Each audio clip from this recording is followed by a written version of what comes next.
In front of me is OPPO Pad 5, and today I would like to show you how you can delete Google search bar from home screen.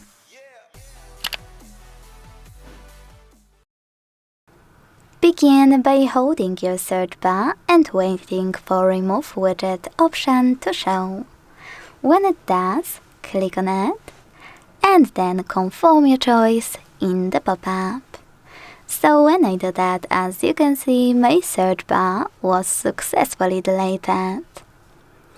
If you ever want to restore it, you can hold your display and tap on Widgets at the bottom on the left.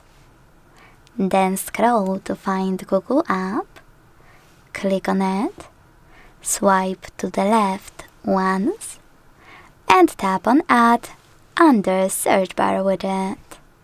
Then you can hold it to place it wherever you want to, and when you finish, tap on your display.